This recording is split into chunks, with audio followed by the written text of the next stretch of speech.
Hello and welcome. It's Korner K2, episode 6, I think. It's a nice cold open, guys. Yeah. Uh,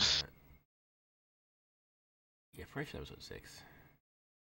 Is it episode 6?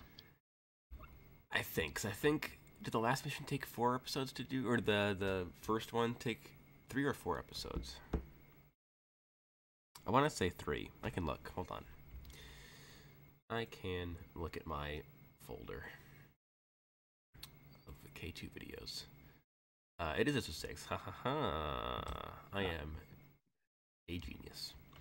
Bro, Big Man on Campus Yeah. literally has human retention. Yeah, I can count to 6. I know. Honestly, IQ Wow. like 250. I don't know how you do it. I know. It's astonishing. I can also Sometimes recite the I'm alphabet. frightened by my own Yeah, genius. sometimes I am frightened by my genius. It frightens me. Yeah, last time on Dragon Ball Z, our group of intrepid adventurers and monster hunters and monsters were invited to a lovely night on the town to attend a play performance in the Sanger Theater of New Orleans, Louisiana, where they encountered an extra-dimensional being, an avatar of Nyarlathotep, who used the anomalous properties of this anomalous play to basically like start a riot and open a portal to a pocket dimension of undead. Oh, I thought you were gonna say, start a good time. I I mean was that having too. fun. Yeah, the play was pretty sick. I'm not gonna lie. I think everybody but JVH had a hoot of a time. Eventually, yeah. Yeah, JVH got like punted through a wall. That was pretty fun. And then I concluded with the Great Martyrs basically telling GVH that this is above his pay grade, and then he shouldn't worry about it. Shouldn't think about it too much. Yeah. So we reopen on a lovely sterile conference room, the same conference room that we've seen dozens of times previous. Once again, with the whole team assembled, X and Battlecock are no longer wheeled in on dollies and chained down and like held in handcuffs and stuff. The Furies aren't present, notably absent. But you're all in the conference room as usual, chilling. You got your coffee, got your morning tea, any other drink you might like. Posterick has his flask of whiskey and his tea. And of course, the head of the table is you're the group's handler, head agent McLafferty. And she's over there, got a robotic arm, and she is, as always, sifting through paperwork, kind of standing at the edge of the table. And she's like, "All right, gentlemen, now that you're all assembled, we can begin the briefing." So she, leaves through some papers and pulls out a like an invoice, basically, that she slides over to the middle of the room. And she's like, "That, gentlemen, is an invoice from the Diamonds Rush Mining Company, which is a northwest United States and into Canada mining conglomerate, most well known for their deep mining operations. They are also one of the big companies in the world that is run by goblins, which is just, a little fun fact. And Diamonds Rush has specifically requested our best team of investigators, so naturally I summoned you guys, because apparently, according to the spokesperson I corresponded with, one of their sites in northern Idaho is experiencing strange paranormal activity that the company believes is fake. They think that the workers are lying and producing these phenomenon in order to excuse their refusal to work. The company thinks they're using it as a kind of like unspoken protest or like strike against the company. So they've hired us to go in and get to the bottom of this as quick as possible. Prove, I guess they think, prove that they're right, that the workers are fabricating all of it, and make the workers get back to work by either solving the problem or bringing evidence to the company that the phenomena is fabricated. Okay. You guys well, as your best investigator, I think this will be no problem at all. like, yeah, I don't expect there to be any issues. I don't think it'll take you guys particularly long, but just in case, I have arranged room and board at the site's like tavern and hotel there. It was called like the Three Turnips Inn or something like that. You'll see it when you get there. You'll also be meeting initially with the site's manager and spokesperson, a goblin man that I spoke to over the phone. His name is Adrian Jarab. He is high-strung, shall we say, but it's kind of expected. Goblins are strange folk, very economical. And yeah, so just head over there, check it out, talk to some of the employees, talk to the manager, investigate, hold up some stakeouts, figure out what's going on. We did produce some orbital satellite scans of the site, looking for magic and the like. And she pulls out a couple of big, like printed out photographs from the middle of the folder, and she slides them all over to you guys. And she's like, and we took these satellite photographs, checking for magic, checking for reality manipulation, checking for any kind of weird energy readings. We did get some, but after further investigation, it was discovered that the site is mining like magical crystals, basically, alongside mundane minerals, gold, copper. So we believe that the large collection of semi-magical minerals and materials is interfering with the scanning devices and keeping us from actually telling if there's something really going on or not. So you'll have to go there yourselves and have a look-see, have a look around.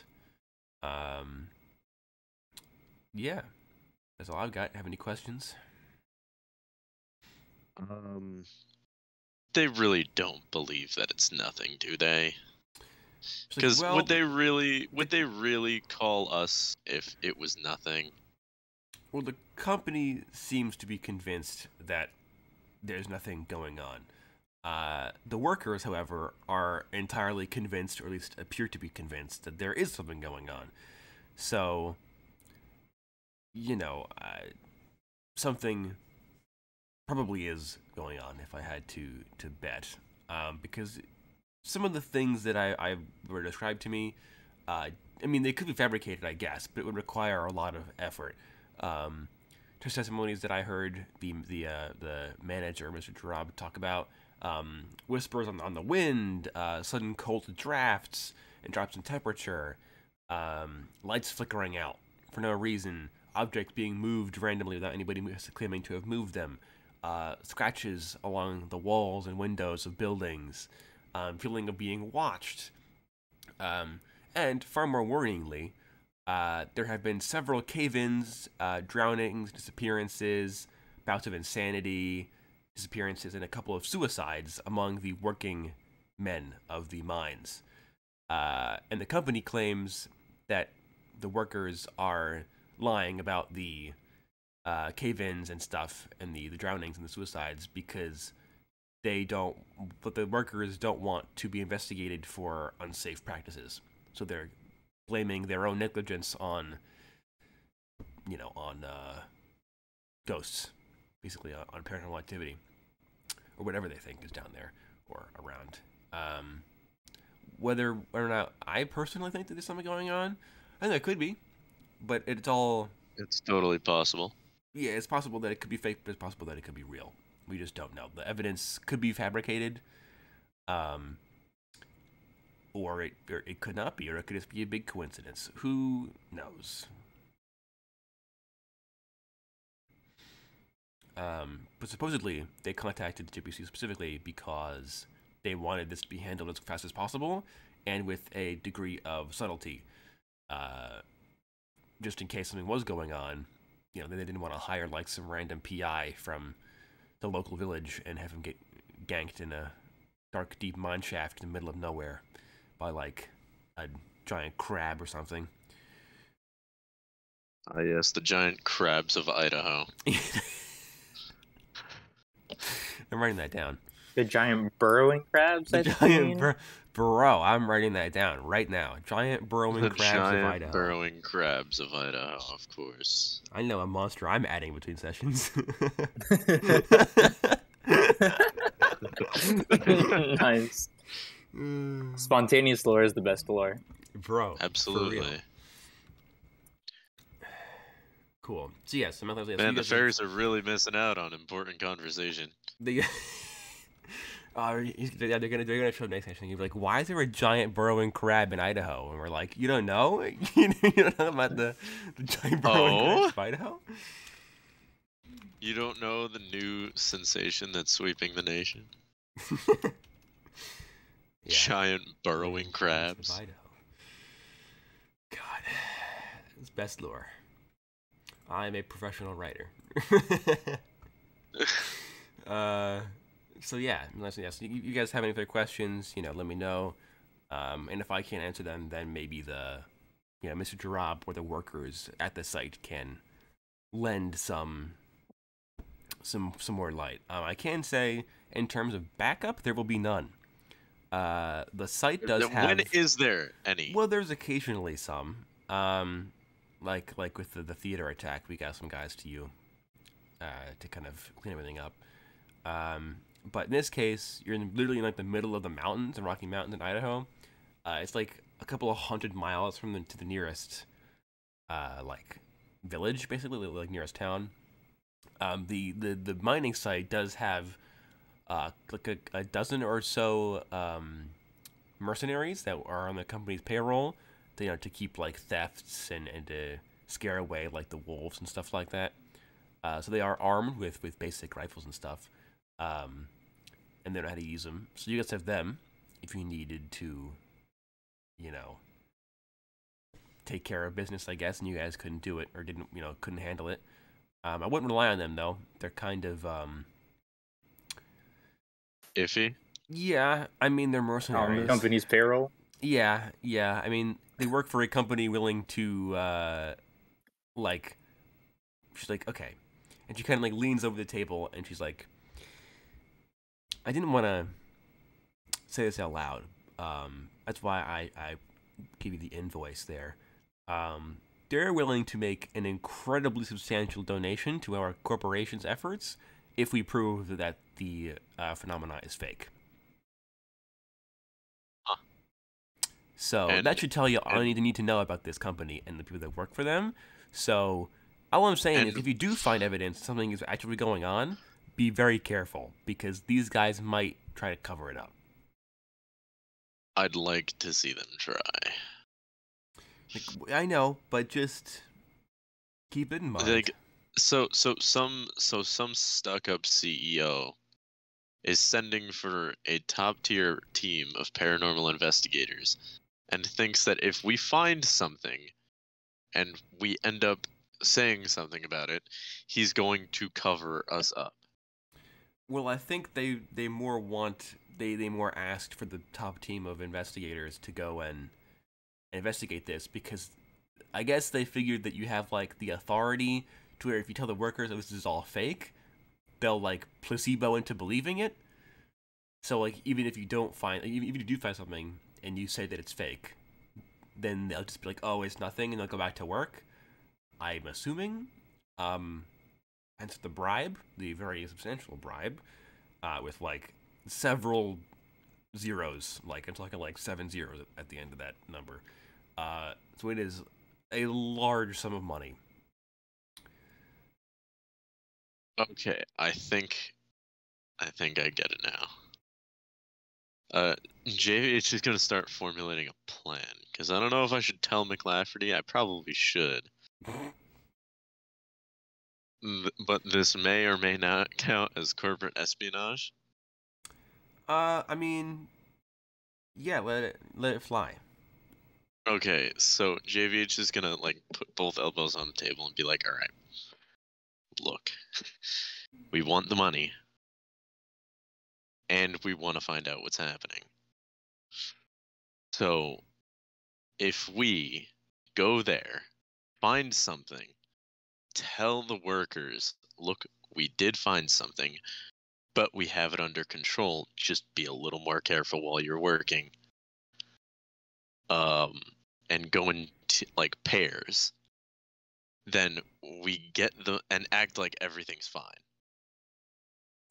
Then we get the money. We take care of whatever's down there, and then, you know, the company thinks that their workers are like, oh yeah, they found it and it's fine.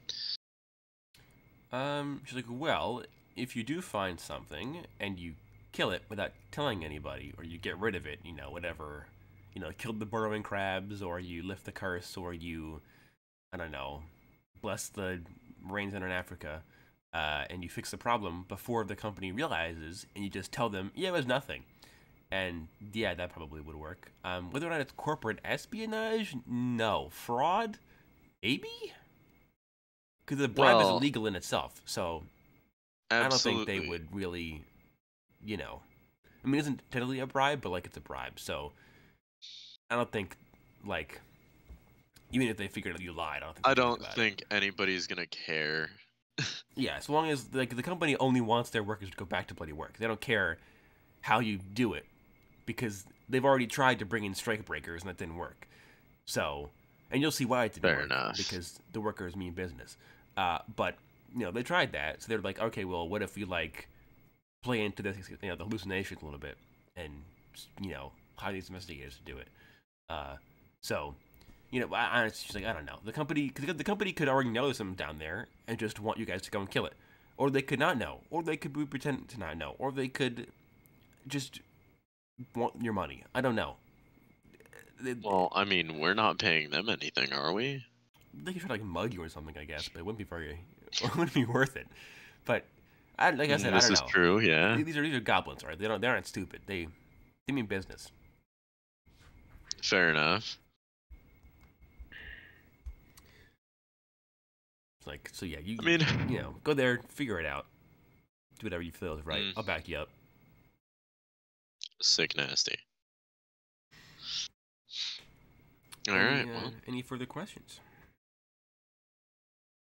Floor's open. Pastor Book's like, nope, all good here. Nothing to complain about. Good, because no one will listen anyway. Like, well, in that case, he just begins complaining about every little thing you possibly find. Just non-stop whinging. Yeah. But yeah, if nobody else has anything to inquire about, then I was like, all right, fantastic. You know, just head over to the airfield, and the private jet will take you guys to the nearest airfield in Idaho, and then a car will bring you guys over. All right. All right, so you guys pack up your things, you head over, you know, you get in the private jet, you do the flying thing, oh yeah, and you guys make it to the airfield in Idaho. From there, you are brought to via an off-road jeep driven by one of the company's employees. You are brought to the mining camp, the map of which is provided in the map chat.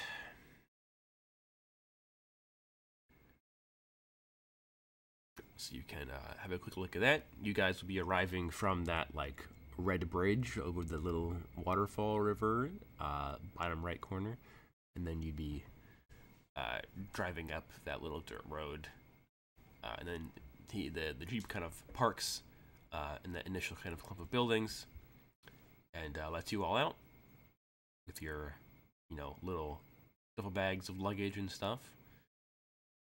Boston probably doesn't need it because he has his mansion now that he can just summon, so he doesn't need extra clothes. But I mean,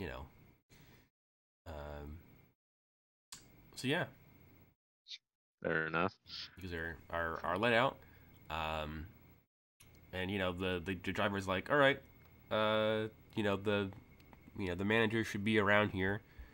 Like, oh, I think it's over there, and he points through the Jeep, like windshield or whatever, and kind of across the way, closer to Area 12, which is a big church.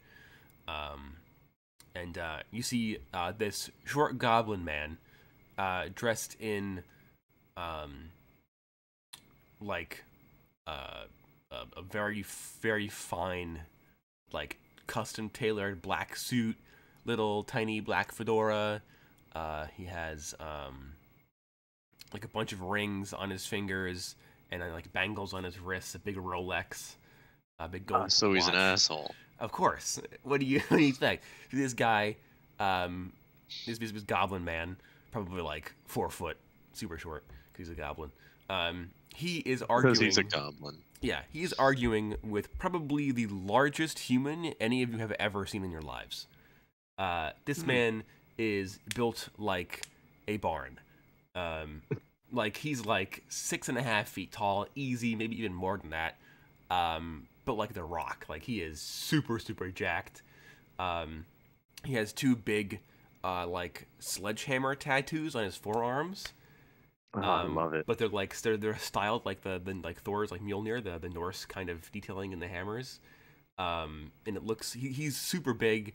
He's also wearing like really scuffed up and beaten up like half plate armor, like a actually metal cuirass, metal greaves, and like thigh plates and stuff. He has like a newspaper boy cap on, little flat cap on his head. Nice beard, scars all over him, tattoos. And he's arguing with this really tiny goblin guy, and it's like watching like David argue with Goliath. It's pretty funny. And you can't tell what they're saying from this distance, but they are really enthusiastic about their arguing. I can provide the artwork for this big guy because he is an important NPC. He's a big boy. He is a big boy. Where is he? Here we go.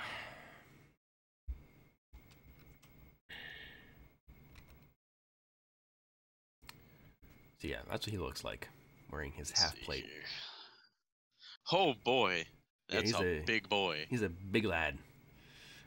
So yeah, That's a big old boy. He's arguing with this goblin in a super nice suit of this jewelry and stuff. And there are a couple of the miners, you assume, kind of gathered behind the big dude, and they're not arguing; they're just kind of like watching and like moral support.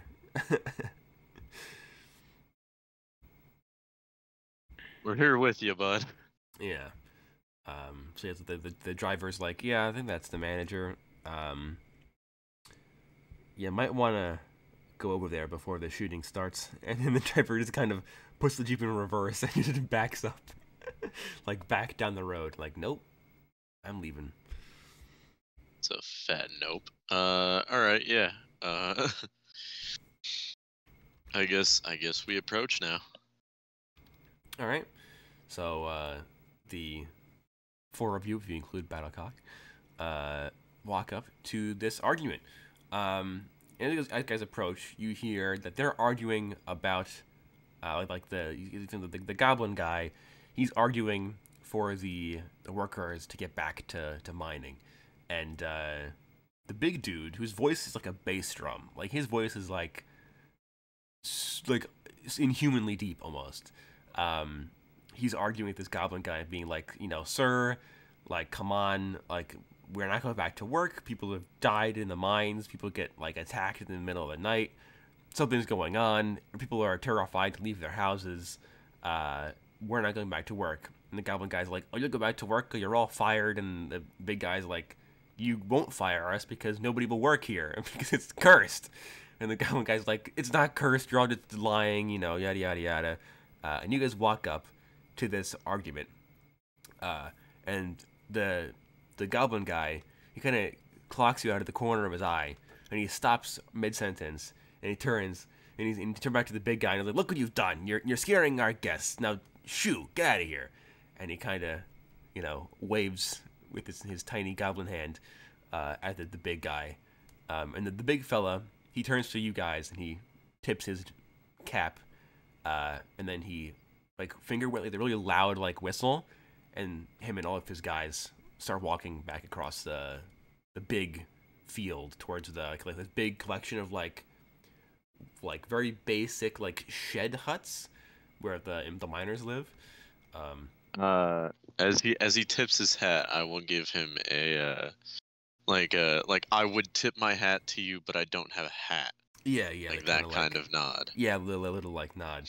Yeah, Boxer tips his Indiana Jones wide brim fedora because of course he wears one. Indiana Jones branded. Can I like do a flourish, with my wizard hat? Yes, you kind of like spin your wizard hat like a Beyblade on your head, just new, like that character from GoldenEye with a bowler hat that can cut people's heads off. What's his name? Oddjob. Yeah, I know my James Bond lore. Yeah, so you all tip your hats, metaphorical or physical, and he turns and walks away. And the goblin guy's like, sorry about that, gentlemen. Sorry about that. These guys, they don't respond to the gentle encouragement or like positive reinforcement. You gotta really lay it on them for them to respond. Like, but please, welcome to our little temporary village here. I assume you're all the investigators that the company hired. Well, is it not obvious? Like, I mean, I assumed with the chicken, but I don't know. Most people do. Yes, that would be us. Most people do. You're like, oh, well, great. Please, gentlemen, let me give you the tour of the place here. This guy is giving me real big Charlie Day vibes. Yeah, this guy is like a used car salesman, but like a really rich used car salesman. The owner of the used car lot, the king of the sleazebags. Like, please, I can give you a quick tour of the place, and he begins to lead you guys around, and he tells you what the buildings are, and he points out the church, which is a big. It is a Roman Catholic church, and the goblin's like, yeah, us goblins, we don't got a religion, but the miners, they're all either Catholic or they're part of the Church of Latter-day Marksmen, so we've got the church for them. Services every Sunday. If you guys want to go, I don't care for it, but you guys do you. And then he leads you over and tells you that number 9 is like a warehouse of they store all the minerals. 8 are the huge industrial piles of like crushed rock and rubble that they dig out of the ground.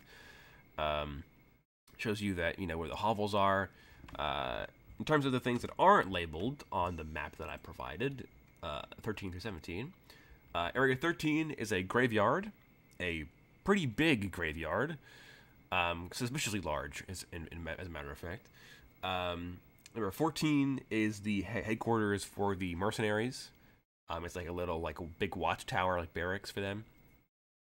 15 is the tavern where you guys will be staying. The goblin guy's like, yeah, that's 3 turnips in. It's where the miners go every couple of days, and they party really hard on the weekends and stuff. Some of them get a little bit too into the drink, but It's not my problem. Uh, Area 16 is the commercial district, so general store, clothing stores, electronic stores, um, gardening supplies, spare tools. Also, the company shop where the workers have to buy their picks and drills and saws and stuff like that.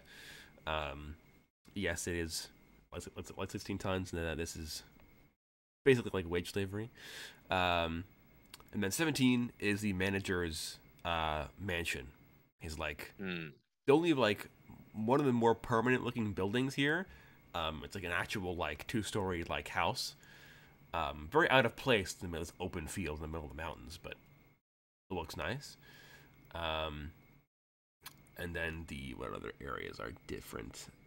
He does point out the old quarry to the north of you guys, with this huge stone arch that looks man-made, but you can't imagine the miners would have put it there, because it's quite big. Okay. Probably like close to 100 feet tall. It's pretty big. It's a big stone arch. And he's like, yeah, past the arch is the abandoned quarry. That's the first site we use to dig up stone for the buildings and for concrete and stuff, and to process it for trace minerals. But a couple of months ago, actually more like a year ago, the company found traces of like gold and copper and stuff in deeper in the mountains. So we shut the quarry down and we opened up these mine shafts, tunnels, a couple of months ago to start mining at the more precious stuff.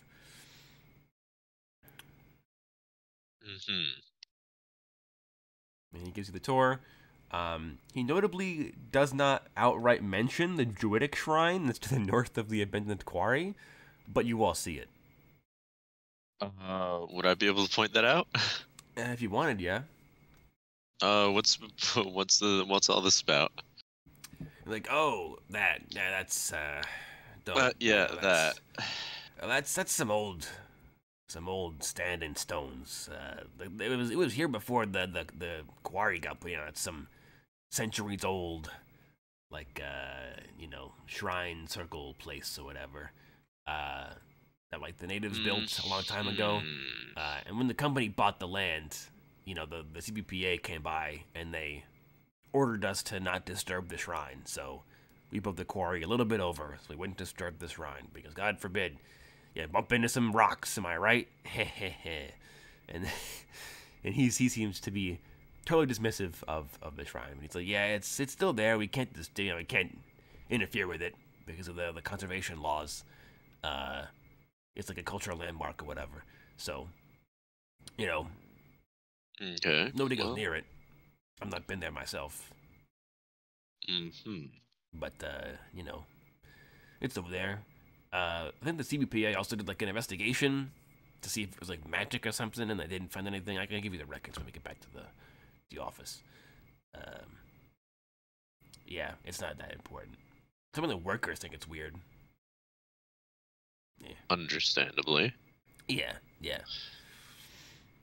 But they're all kind of more of the Christian alignment, so they kind of think it's kind of like not quite devil worship. Well, some of them think it's devil worship, but most of them are just kind of like, ugh, gross paganism, But isn't a big deal. I don't think it's whatever. Nobody can read this stuff on it either, by the way. Well, nobody that I've talked to can read it, and it's in some weird local language, I think. All right. Well, we'll get to looking. All right. And he brings you under the big stone arch. And the stone arch is notably not covered in any runes or anything, but it is very smooth. And it radiates a weird energy. You don't know what it is, but it just is super random that it's here. Like, I give the camera a very like the office kind of like the side eye.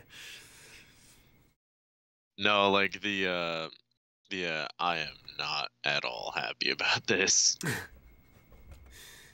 But yeah, it doesn't give off any like magic that you can tell, but it's just suspicious that it's here. You know? It gives off a weird vibe. Yeah, yeah.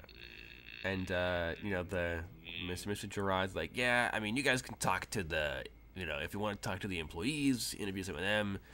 I mean, I guess they're gonna tell you the same stories though. They're all crazy. Or you could talk to the priest. He's the one who's been handling the recent deaths in the mines and stuff. So he might be a good guy to talk to. He's down at the church, of course. And there's me, and there's the guy the big fellow you guys saw me arguing with before. He's kind of like the foreman. He handles, he's like the most important laborer out of all of them. Kind of a jerk, but he does good work, so we can't fire him. Mm-hmm. And yeah, that's all we got for you. All right. Well, no time to waste. All right, gentlemen, let's take a look around. If you have any more questions, I'll be in my office. That's Area 5. Yeah, I'll be in my office. I'll be in my office. He turns to the camera. Area 5. For all you watching at home. Area 5. And he just like, yeah. So, if you need anything, stop on by. Or talk to other people. I don't care. I'll get an update from you later today at the dinner time or whatever. And he, begins walking up. And as he walks off, he just randomly like points at people and yells at them for like random things, just to like harass them and get them make sure they're doing the right things. Yeah, he just like points to someone like, lift with your back, not your legs, or your legs not your back or whatever. And he like, oh, that needs to be moved over 8 inches to the left, and just like harassing people as he walks because he's a jerk. Just berating the employees. I mean, he seems to be an asshole, but he's not really an asshole. Like, he's trying a little too hard to be an asshole. Well, he isn't mean to you guys because like you guys aren't like the workers that he's like directly in charge of, But to the workers, he seems to be awfully abusive, shall we say. You also would notice that he has a gun. Like, concealed underneath his jacket, he has a gun. A pistol. So, maybe that driver guy was right when he warned you about the shooting starting. So, yeah. So, there's that. You've met Mr. Adrian Gerard, the goblin manager. And the rest of the day is yours. Probably like noon by the time you guys get there and then finish the tour. All right. Well, no time to waste. Let's get right into the investigation. All right. Where do you guys want to check out first?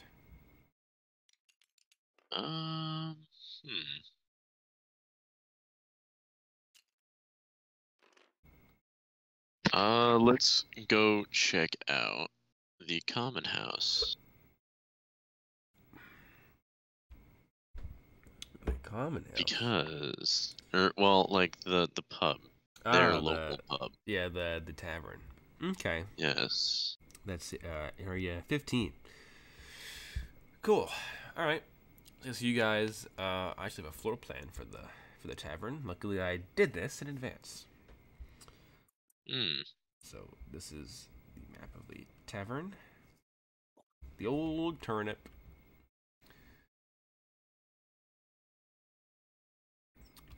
In good old map chat.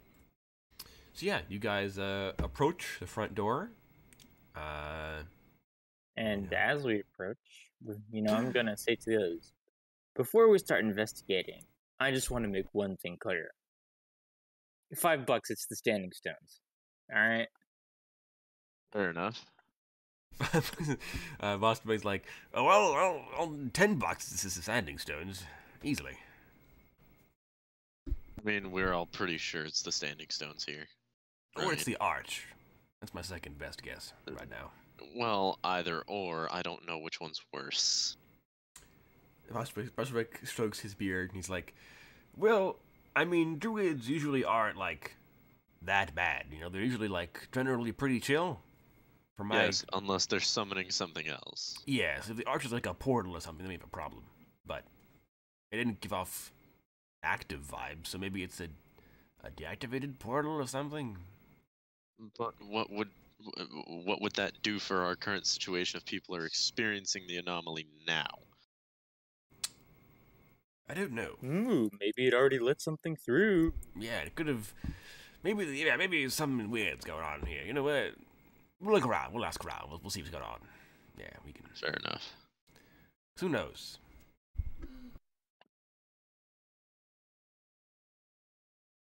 So yeah, you all walk into the old Turnip Inn through main front door, and you guys can hear see through the windows and stuff like that. It's getting to like lunchtime now, so there's a lot of people in there. A bunch of like guys with covered in like soot and dust and rock in their mining outfits, overalls, big jumpsuits.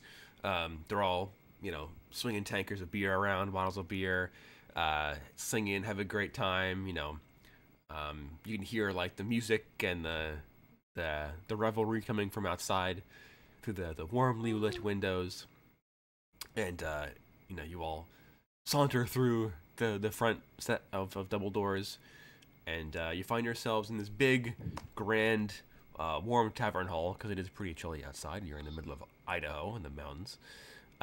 There's like a fire going, a fireplace. These long tables, all these different guys and some women as well, partying it up, having a good old time, eating, drinking.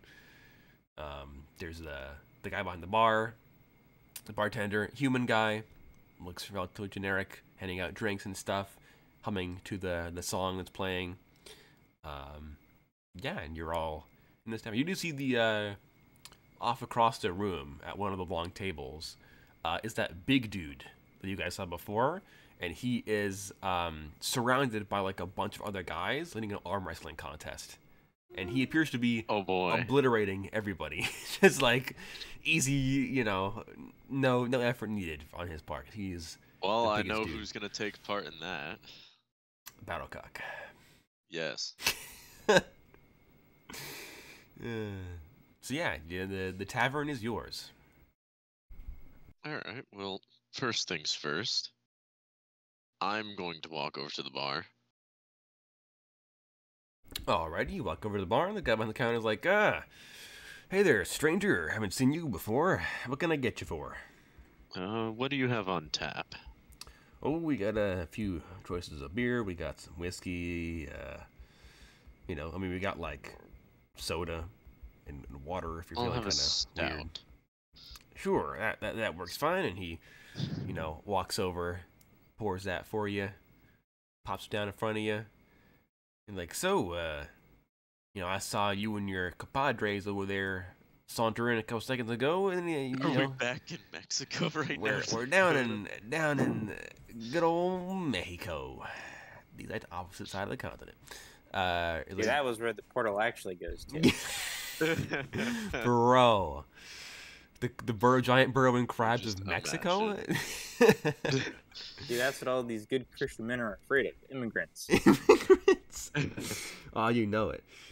So yeah, the butcher's like, so you guys come here for anything in particular, or you like big wealthy railroad barons or something like that coming to check out the mine or something, or?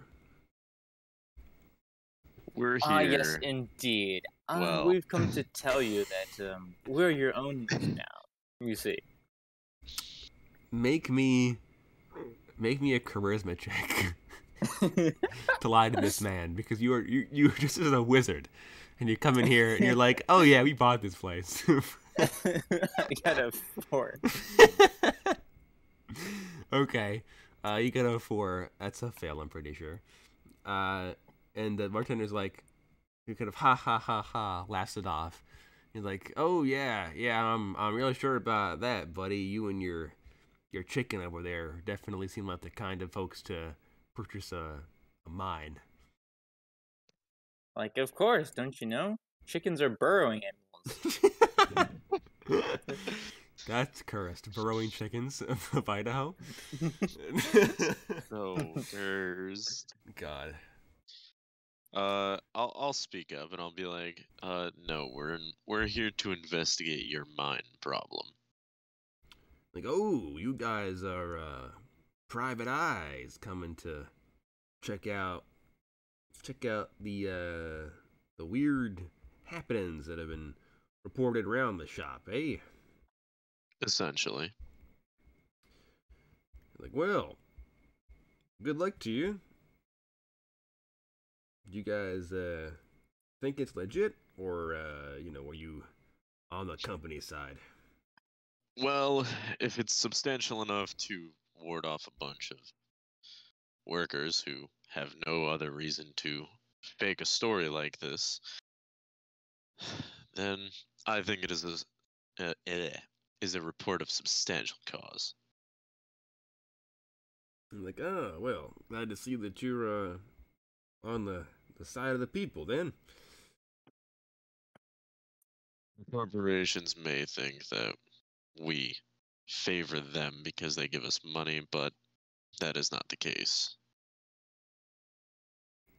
Like, well, I guess good luck to you. You'd stopping by my little establishment here for a reason, or just to grab a drink? We seek to gather some information on the current status of what is going on around here. Ah, I got you. Well, I don't know a whole lot. I spend my days here in the shop, if you will. But I've heard a lot of stories from the various folks that have come in here. Some of them I heard went crazy. Which isn't super nasty, but Interesting. yeah, anything in particular looking for, or anybody, or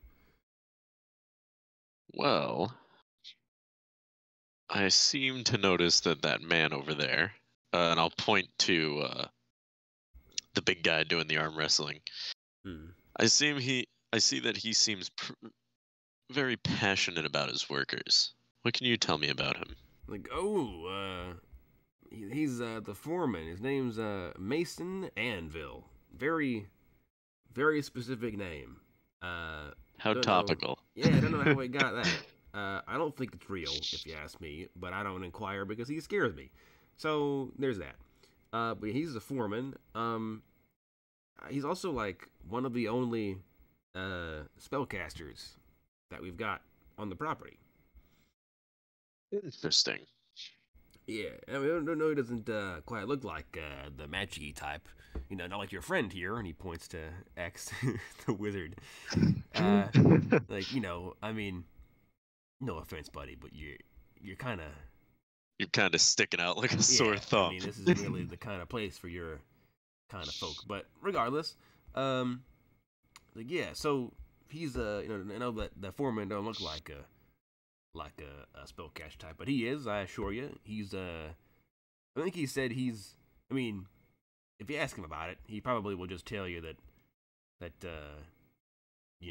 he's a man of the people or whatever. But I think, I mean, I don't, I'm not a spellcaster, I'm not a magic man, I don't really know myself, but I think the term is like a paladin or something. He's a man of a particular covenant, I think they call it. Some kind of like a very strong belief that lets him cast magic. Something like that. GVH, that's... People don't know that. Like, that's not... Like, seems most people, pretty on the nose. Yeah, most people don't Almost know the how exact paladins work. description. Yeah. Yeah. So this guy's like, yeah, I think he's like a paladin or something. I don't know. I mean, he seems chill enough. He's very dedicated to his workers. He's the one who started the, who was the first one to be like, we can't work under these conditions. The land is cursed. Something weird's going on. he was the guy that reported the incident to the company in the first place. That's probably why you. Well, You know. now, in my head, I'm having thoughts about the bartender. Bartender is actually. How does he know what a paladin is? Yeah, the bartender is actually a level 20 sorcerer. But yeah, so he's like, yeah, so you know, there's that. He seems pretty nice, I guess. If you're, he doesn't like the rich folk though. That is one thing I can say for certain. Like the manager, he hates that guy with a burning passion. Understandable. Yeah. All right, well, I think it would be best suited to go and talk to the man. Like, oh, good luck. Look at your arm broken now. Fair enough. All right, well, time to go and talk to the large man that is currently destroying people at arm wrestling. All right, so you guys. I'm going to beckon for Boston Brook and X to come with me, but I want Boston Brook to follow very close because he's going to be a tool. We're gonna time to abuse some magic. Absolutely. Crack knuckles. I'm going to tell Boston Brook to keep his hand on his sword during the arm wrestling match. Yeah, of course. We can abuse the magic of this artifact little magic item. Alright. So he has Boston Brook walks up and he's like, oh, yes, that was a rather strange bartender, don't you think? He knew a little bit too much for an average bloke. Oh, absolutely. I'm like, what are you talking about? You haven't memorized the different types of spellcasters? Kind of weird, not gonna lie. Like, well, the fact that he knows what a paladin is worries me quite a most bit. people don't know what they're called. They just assume they can do weird things with their minds. It's not a publicly known thing that they're called. He's of Christian divination, and he's able to heal other people. Well, those aren't paladins. Well, some of them can do that, but most paladin covenants are not affiliated with a particular god at all. Actually, common misconception. Like, yes, I've met a few paladins in my time out in the wilds. They're usually fairly nice people, although you might meet the occasional one who's a bit got a few screws loose. But this fellow seems to be mostly on the level. If I had to. What do you mean if you screws loose? You can't be talking about my good buddies the Oathbreakers, could you be? Well, I mean, yes, they're one of them, but you're the anti-paladins. You've got the weird ones that worship strange entities from beyond the veil of reality or whatever. The crazies. But those kinds of people are in every group, so. Boston Brook, do I need to remind you that you fought an Eldritch Horror? Well, yes, but I don't worship them. I just fight them. Exactly. Yes, but so I'm saying that the paladins who do worship the weird entities are crazy. A fair point, indeed. Like, anyway, please, that's who this fellow's on about, and he, you all approach this table. All these guys are cheering and yelling. They're throwing like coins and like dollar bills and stuff on the table for betting on this. Who's gonna win, the foreman or this beanpole miner compared to the foreman. And you all walk up to this scene. All right, Boston Brook, do the thing. Like, oh yeah, is my time to shine? Well, after this go. And right as you say after this go, the guy who was like doing the arm wrestling with the foreman gets thrown past you from the sheer force of this man's strength. And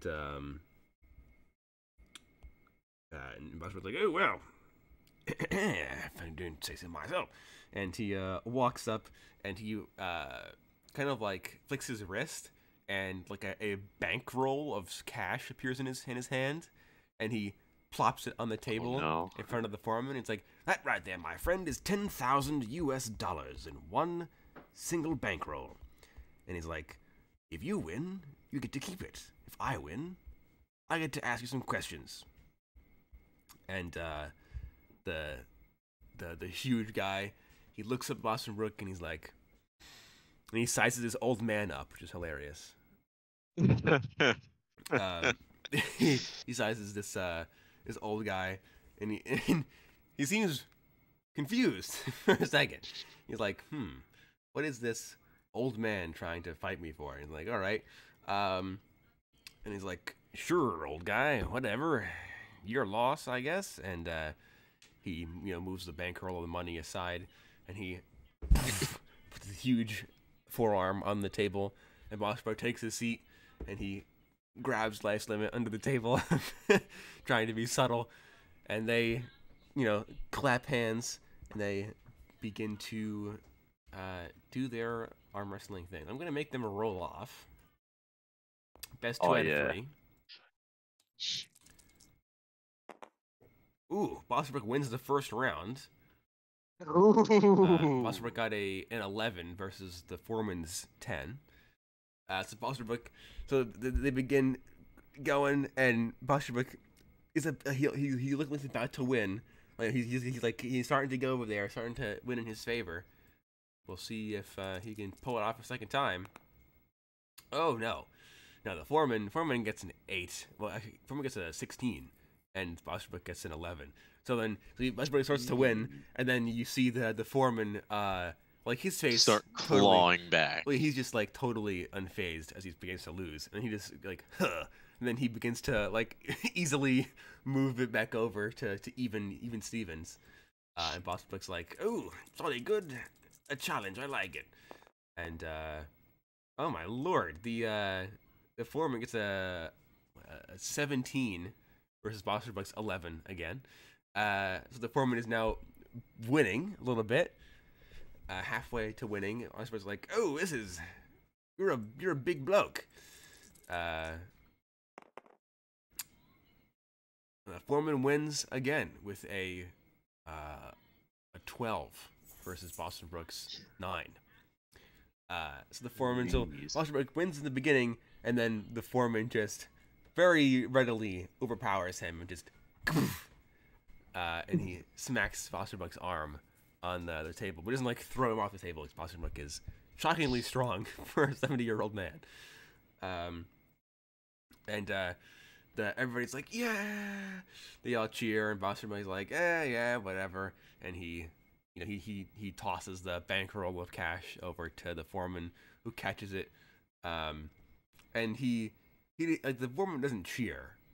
He just kind of looks at Bossbrook as Bossbrook kind of stands up from the table, and he lets go of the sword at his hilt, at his hip, and as Bossbrook walks over to you two, the Foreman kind of follows Bossbrook's movement over to you, and he doesn't cheer. He just looks at the money, squints at you guys.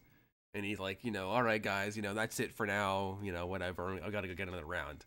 So he gets up, and he walks over to you guys, standing like across the room with your drinks at one of the other tables. And Bossbrook sits down next to you guys and like, sorry, gentlemen, looks like I couldn't quite do it. That fellow is unnaturally strong.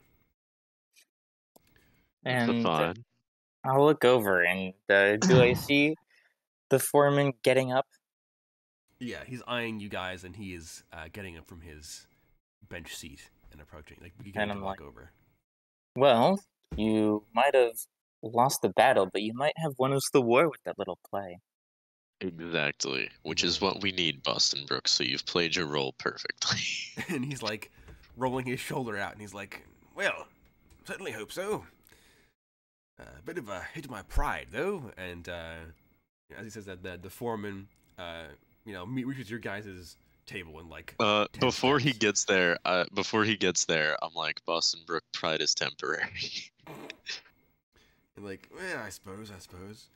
And the Foreman walks over to the table, his big, clunking boot falls, and he plops the bankroll of cash right in front of Bossbrook again, and he's like, that was quite the strength you got there, old timer. And Barstool looks up at him, like, well, I can say the same thing to you too. You were quite strong. And the foreman's like, you as well, but I don't think that bet there was really about the money, was it? And Barstool's like, your keen mind there, my friend. No, my friends and I were looking to have a talk with you.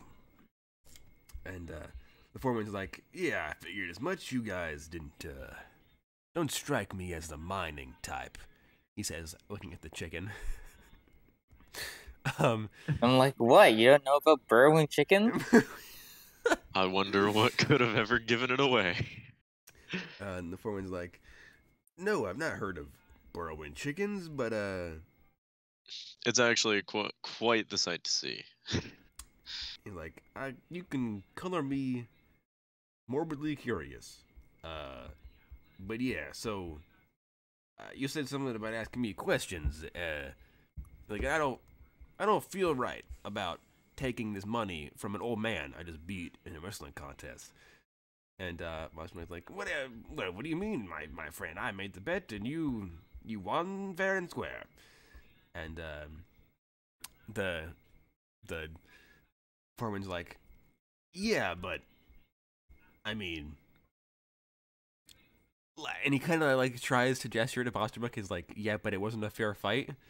And then Bosterbrook looks at him, and you see that Bosterbrook is now insulted because he's like, how dare you say that I am not a fair fight? So Bosterbrook looks up at the foreman and is like, oh, my friend, you think that it wasn't a fair battle? Like, well, I assure you, you are mistaken. And his right eye or left eye flashes gold, and you all see, like, you know, if you're like there are two mirrors like looking at each other, like your image will be like infinitely reflected.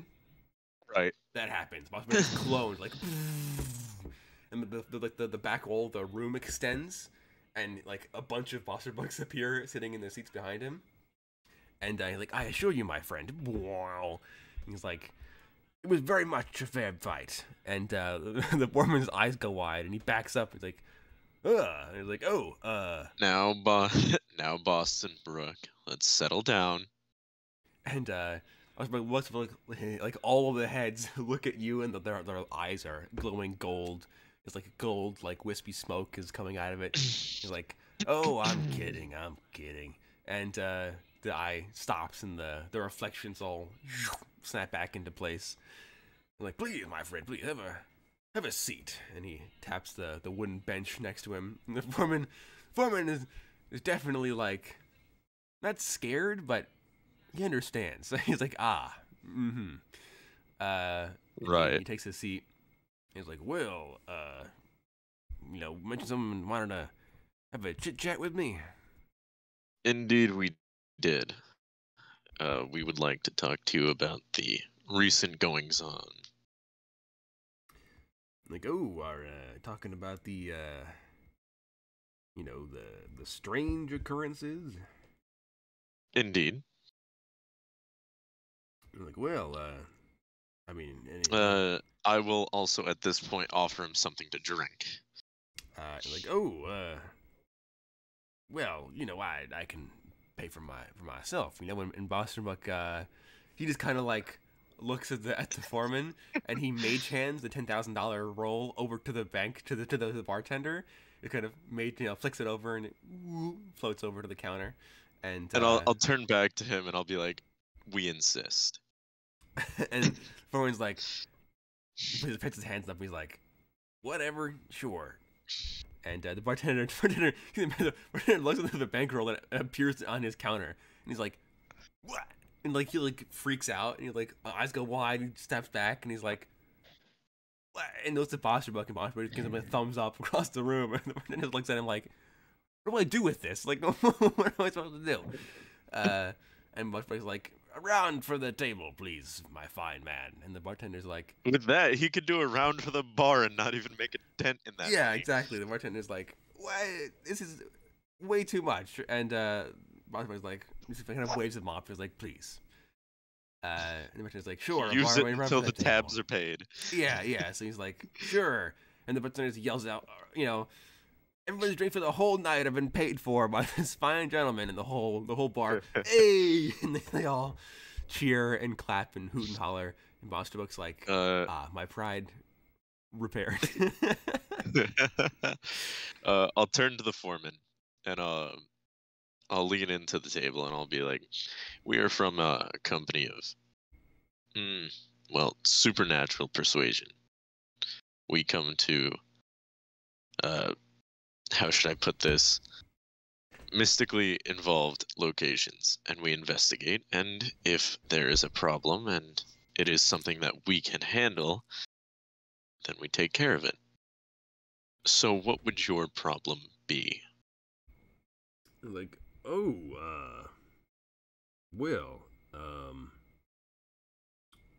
there's been quite a lot of strange paranormal occurrences that have been happening around the bar, and well, not the bar, but the mine, in and around the mine, the past couple of weeks, I'd say.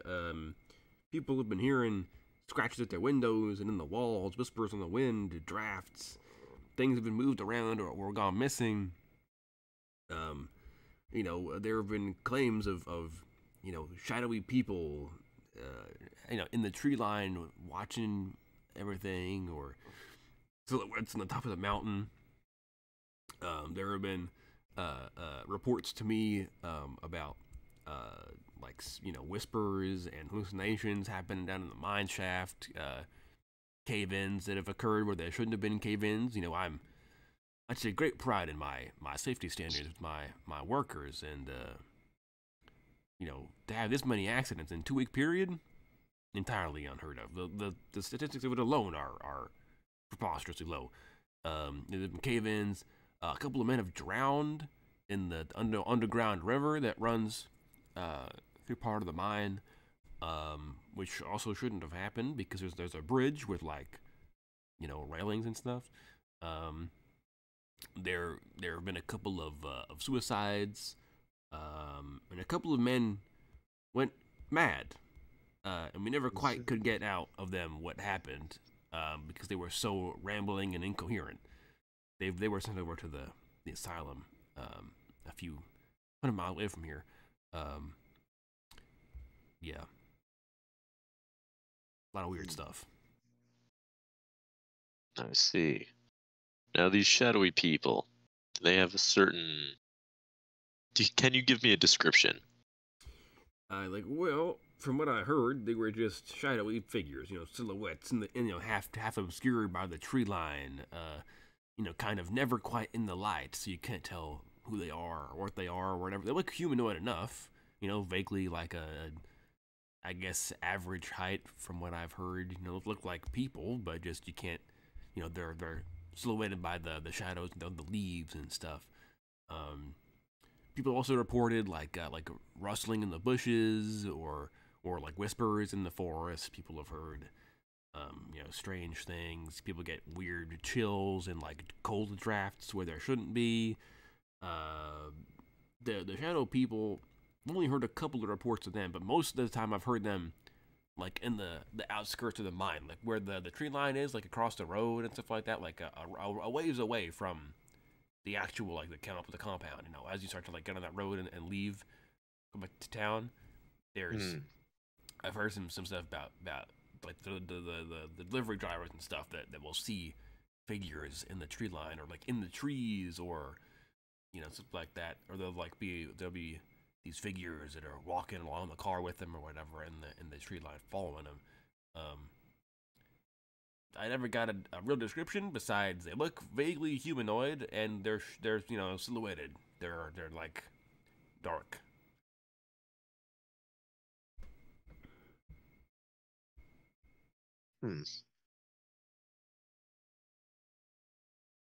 All right. Well, very interesting indeed. I'll look at him and I'll ask, any odd reports about that? So you said it was a statue, right? Like a druidic statue? The shrine is a circular Shrine, yeah. series of standing stones with a small like crystal clear pond in the middle. Notably, also like there's very little like plant life in this area. It's all Okay. like stone or like grayish dirt. Even like on the mountainside and stuff, it's all like no plant life. But the Druidic Shrine is teeming with life, like grass, bushes, a couple trees, all that stuff. And then around the mine site, there are of course like the forest and stuff. Right. Very odd indeed. Um, I'll ask him if there's been any kind of like uh worries amongst the workers about the standing stones. Like, well, you know how the woodsmen folk can get a little bit superstitious. Um, and since this mine's been here for the past couple of years that I've been working here, uh, when I first started working in the mine for the quarry first got set up, uh, some some feds in suits came by and they told us that we couldn't disturb the standing stones, but that it wasn't magical. And of Hmm. course, some of the workers and stuff still believe that it's I mean it's weird. It's like Stonehenge. You don't quite understand what's going on about it. Like it was weird. It's not normal for us. Apparently, it's some kind of Native American stuff from the local tribes in the area that's like been there for centuries or whatever. So it's like a historical landmark that we're not supposed to touch. Um, so we don't touch it. We try not to anyway. Some of the workers are definitely weary of it. Nobody goes near there because even if you don't believe that it's magic, you still think it's weird. It's still uh, not natural for I mean, I'm sure you've seen a lot of the men here are uh, of the Christian persuasion. So Oh yes, I have noticed. But do you know if anybody has touched that shrine?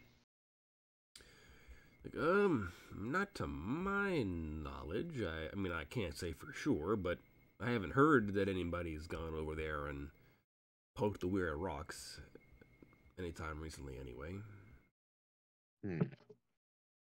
All right. Well, this entire ordeal seems to be interesting. Hmm. like yeah, the it's not been pleasant. I mean I've the Father Brown, the priest in here, he told everybody to stay indoors during the nighttime and to not go out, just to because some people have gone missing or gone crazy and stuff, um, and so he's just warned us to stay indoors and stuff. And I told my workers the same thing, don't go outside during the night, uh, all that stuff. And they seem to be adhering to it because people are afraid and they don't want to go to work. And they don't want to leave their houses. I mean, a lot of the men here have their families in those little sheds too. Women and children, their wives, their mothers or their sisters or their kids. So they all try to be tough for their families and try to put up the front of stoicism, but deep down, most people here are afraid. Hmm.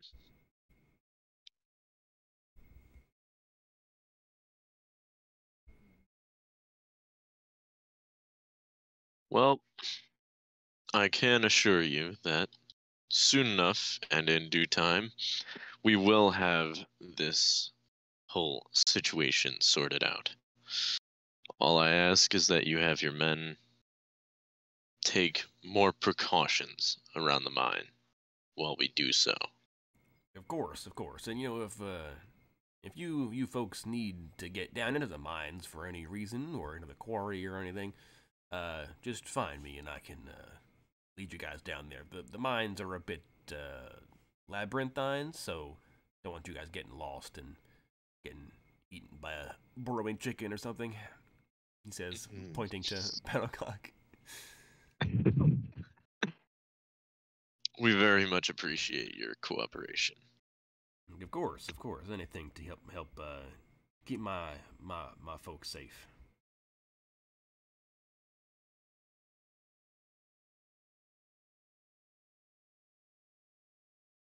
All right. Well, I guess the next thing I'm going to ask is if he's seen or if he knows of anybody who could give us some insight into what's going on, or anyone who uh, has kind of lost it. I'm like, well, the folks that went crazy, we had to ship them off to the asylum a few, like a day's journey to the southeast. I mean, you guys could go there, I guess, if you really wanted to, but wouldn't recommend it. But those folks were like real far gone. You need like some kind of weird magic and stuff to get into their heads to figure out what's going on in there because their brains must be scrambled like eggs. I'm telling you. In terms of other people here that could give you insight, I mean, Father Brown, he's a pretty good option. He's one of you folks, magic man. He's being a priest and all. So he is into that kind of stuff. He's also the guy who handled the dead folks, the ones that died in the accident recently. So he can give you information about that. He handles the graveyard as well, so he can give you information about any of that. And then I guess there's that idiot Jarab, the manager, although I don't know if he'll really tell you the truth. Fair enough point. All right. Well, I think we've got all the information we need for now. Anyone else have any questions? I'll turn to like the others in the party.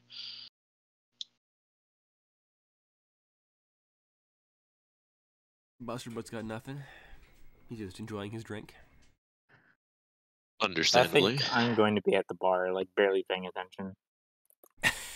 Fair enough. Making use of that 10K your boy Boston Book dropped. Yeah, so you're just like getting blasted over there on all kinds of drinks. Blasted on party liquor. Yeah, so X is over there. Battlecock is walking in the bar and like eating like the peanuts and stuff that they have on at bar counters and stuff. He's pecking at the peanuts and the bar nuts. Okay, cool. I mean, yeah, farmers are like, all right, well, nothing else y'all gentlemen need from me. I'm gonna go back to my boys over there and make sure that they got their heads on straight. And you guys like look over him, and the guys that he was previously like arm wrestling with are now playing Five-Finger Fillet with big hunting knives. And he's like, yeah, they're gonna cut their hands off if I don't stop them. So hold on. And he gets up and he walks over and he picks up both of the guys by like the back of their shirts, like up in the air, like, out of their seats, like just fully. And he's like, you idiots, you're gonna hurt yourselves. How you're gonna support your families if you're missing 2 fingers or whatever. And he chastises them and then he drops them. And he's like, go back to playing dominoes or something, you weirdos. And they're all like, oh, all right. And they, all depressed. They go about their business. Anything you gentlemen want to do in the bar besides get blasted, I assume? I'm going to turn to Boston Brook and I'm going to be like, what do you think about all this? Boston was like, well, if I had to take a guess, some of it sounds a bit like spirits to me. Hauntings with the scratching and the drafts and the whispers are a bit different. They aren't always present in hauntings. A bit more rare than that. But yeah, that part sounds like haunting. The shadow people, no idea. Just no information about that, really. I have no evidence to go off of for my hunches on that. In terms of the suicides, the mines, and the madness, and the cave-ins, I don't really know either. I mean, it could be the giant burrowing crabs, or the burrowing chickens, or it could be neither. Or both. Yeah, or both. But whatever's happening, it certainly is strange, and I can agree with the general populace. It certainly seems like this place is cursed. That would be a front runner for the situation. Like, what's causing the curse? I couldn't tell you. Mm. As he drinks his big old mug of whiskey. Well, we'll find out soon enough. Might as well start getting everything set. I would like to look into the standing stones, though. Mosman's like, oh, I want to go over to the druid shrine, do some magic over there, maybe figure out the people a little bit more, you know? Quite possibly, and I'd rather do it now while they're, enjoying their downtime and not paying attention to us. Well, if you would, do you want to bring the chicken and the wizard, or, well, the other wizard, or should we just the two of us go on our own? I think X could use some downtime, so the two of us can go and just have a look. I'm like, sure, I'm fine with that. Tell you who, and he gets up to his bench. I'll finish my stout and go with him. All right. Yeah. So you guys walk over to the shrine, and you guys make it over there. You cross it. It is probably like 4 in the afternoon. The sun's starting to set. And it's getting pretty chilly. You guys climb the Twirlway, the big wide road up to the quarry, the old quarry, and you walk across the old quarry, and you can make it to the shrine. And it is a collection of 12 big standing stones. They're probably 4 or 5 feet in diameter, roughly. And they kind of they're not like squares. They're rounded, oval shaped, and they've got big rounded tops. They're all covered in strange runes and symbols that you don't recognize. And in the middle of these standing stones, probably 10, 15 feet away from them, in the middle of the circle, is a small pond. And it's all super, super vibrant foliage, very bright green grass, very lovely bushes, vines growing around some of the standing stones. Very, very pretty, super tranquil, super, super peaceful, very calming. Can I detect any kind of magic going on here? Okay, yeah. So you you flick your vision and your eyes glow a little bit, sparkle, and you look around. Make me a perception check. All right. No disadvantage or anything? No, just straight roll. All right. That is a 7, good sir. 7. All right. So you look around. There doesn't appear to be anything that is magical, but the area is certainly magical. Can I tell what kind of magic? It's nature magic. It's druidic magic, which I guess would be abjuration, maybe, or conjuration. It's nature magic. Well, this area is magically charged.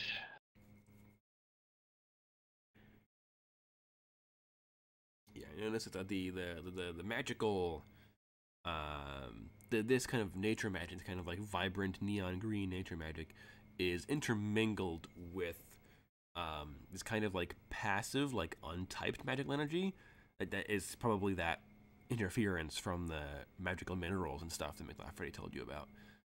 Yeah. But the nature magic ends where the foliage ends in this small circle. Well, it's 40 feet wide, but this where the shrine's foliage ends and the boundary of that hits, the nature magic also ends. Okay. So this is just literally a magic circle that's just chilling here. Yep. Hmm. And there's like no way to devise an intent from this circle or anything. I mean, you can't read the hieroglyphs. Osterberg knows it is Druidic, but he can't read Druidic, so Yeah. yeah, this is certainly Druidic, but I don't read Druid. that. Yes, it's a bit too niche. I mean, the Druids are understandably very tight-lipped with who they share their knowledge with, so Understandably so. yes. So I don't know how to read it, but I know that it is probably important. Mm. Well, I'll look into. I'll turn to Boston Burke and be like, well, do you want to take a step in? Bosman's already been in there. He's already like walking around. Like Oh well, yeah. I'll do the same. You don't fear no fairies.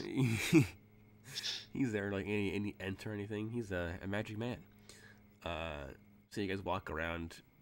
When you guys enter it, you feel very calm. You know, any stress you feel kind of drains out of you. I am calm. What sorcery is this? Yeah, yeah. I mean, it's very peaceful, very quiet. Like almost like eerily quiet. But Right. you know, it's still very. Yeah. Hmm. Uh, well, if the runes is anything like glowing or anything, No, it doesn't appear to be. The runes themselves don't appear to be magical. okay. When you like were looking at them and stuff with your magic vision. Hmm. Hmm.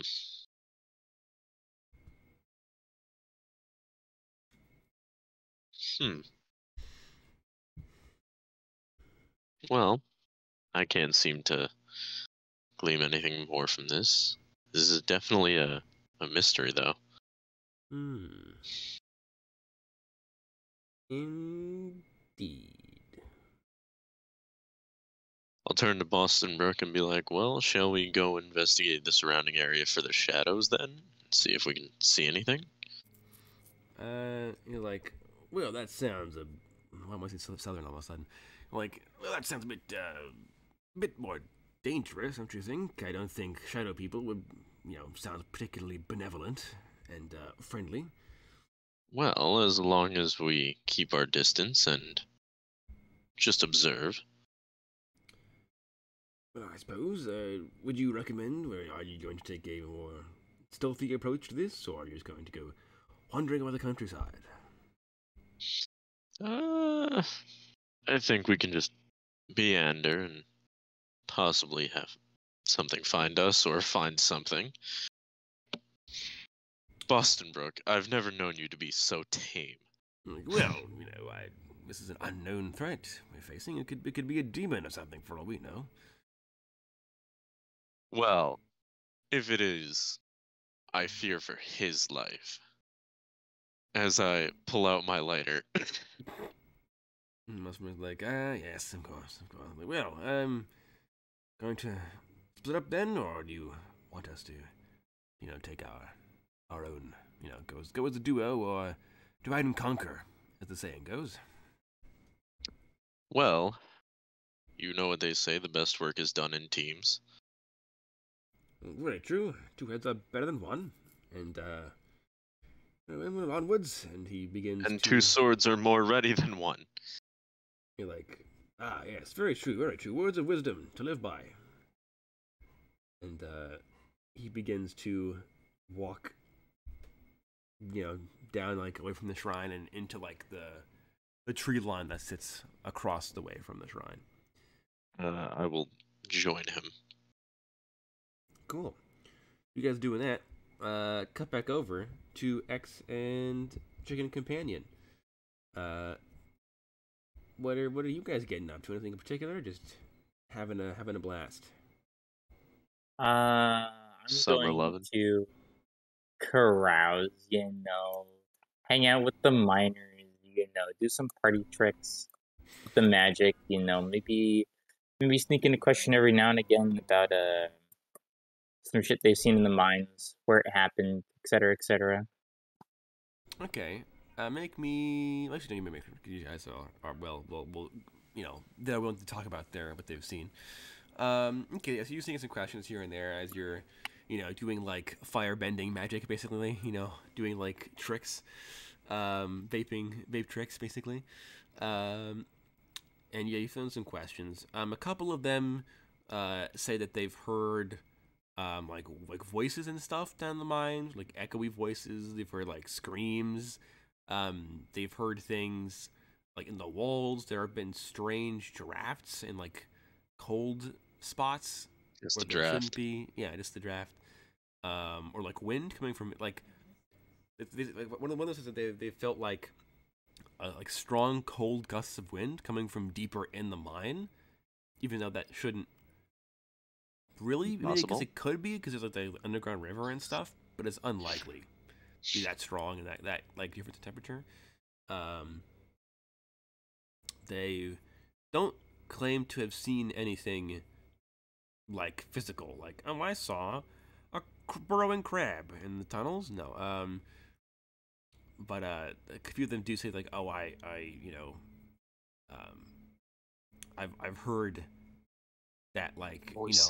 the one cave in that happened a couple of days ago was caused because some guy went crazy and blew himself up in the tunnel with like a crate of dynamite or something like that. Like one guy's like, oh, I heard that old Jimmy John drowned in the river because he went crazy and heard like his wife calling to him or something like that. So he walked into the river and died. Like a lot of really messed up stuff, basically.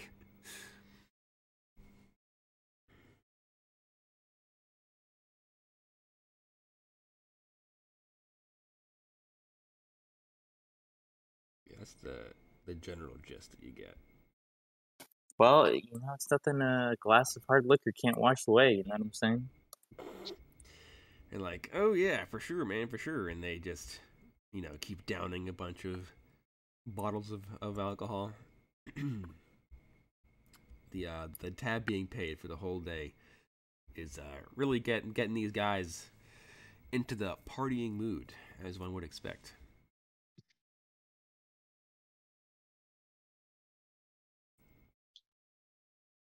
So yeah, anything anything in particular? Anything else anyway that you want to inquire about, or anyone you want to talk to? Um, Not really. I was going to ask about, the goblin manager, and then I thought about it for a second. I was like, why would anyone here know what the goblin manager is doing? Oh yeah, I know Adrian. We're pretty good friends.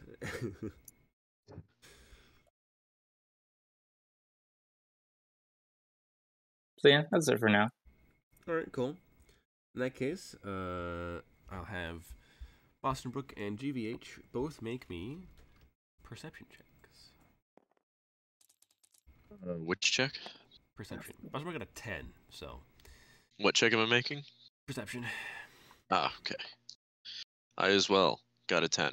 Mm. So you guys walk around the woods for a while, and you guys walking around. It's getting dark out, and as you guys kind of reach like the end of what you would assume like the company's property is, uh, you guys start to feel like you're being watched, and you guys start looking around. You scan through the trees. You guys hear rustling, um, As you guys like approach, like as in the forest, walking around, as you hear like like faint whispers on the wind. Like it's pretty creepy. So Bowser draws his gun, and he's like, "Come on, fairies! I'll do me myself if I have to. I swear to God." Yeah, so you hear like whispers on the wind. It gets pretty cold. And eventually you guys do spot through some of the trees a few like in the woods, and you guys kind of like a small clearing, and you guys look up at the top of the mountain, and you see these silhouetted figures as the sun is like setting behind them.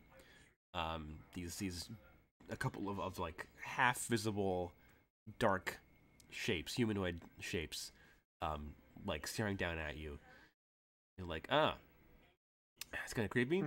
And you look around, and you keep walking, and you guys, you do spot like shadowy figures that will like move from like one tree to the next, and like shoot across your vision. They don't appear to actually move that fast. Like at the speed of like a person walking, you would imagine. But you never like catch up to any of them. Like you'll see one of them walk from one tree to another, and then you'll walk over to that tree they walked to, and you'll look around and they won't be there anymore.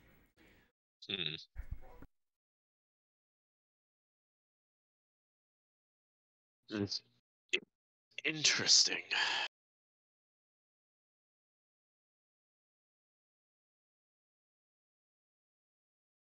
Make anything of this, Boston Brook? Like, no, this could be any number of things. It could be spirits, it could be fairies, it could be druids, it could be, I don't know, shadows or shades, or it could be wraiths, it could be anything. Very true. Well, we'll have to figure it out eventually. Well, yes, I'm sure we will.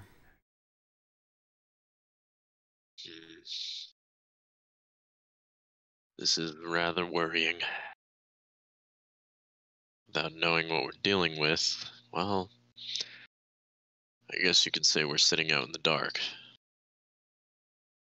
Yes, it is a somewhat new feeling to be in the dark, if you will. He says, chuckling to himself, because you're in the dark. Literally.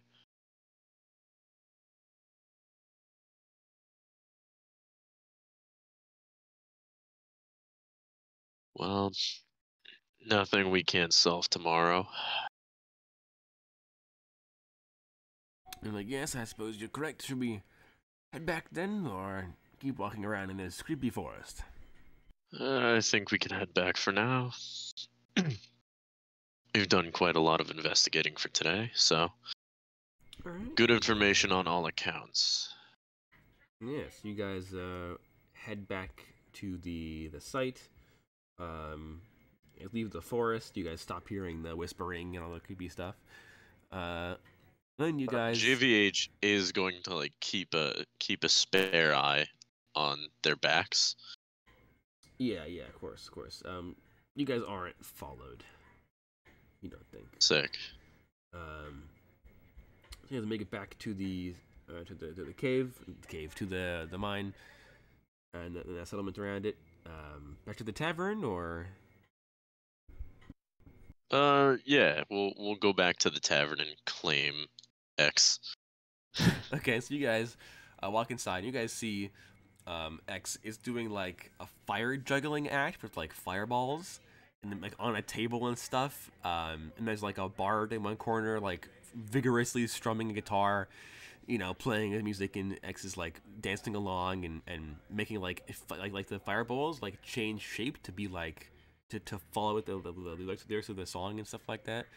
And all the crowd, or like the miners and stuff, are all like enraptured. They're all mesmerized by this act of magic, except for the foreman and the bartender, both of whom are just kind of talking to each other and like lazily watching, but not really like caring that much. the bartender is like, he also notices that every couple of minutes he goes and he like the whole night, every couple of minutes he goes over and he counts the money that Boston gave him again, as if he's like, am I dreaming or is this real money? You know, he just can't believe it. Prestidigitation. Yeah, it's all an illusion.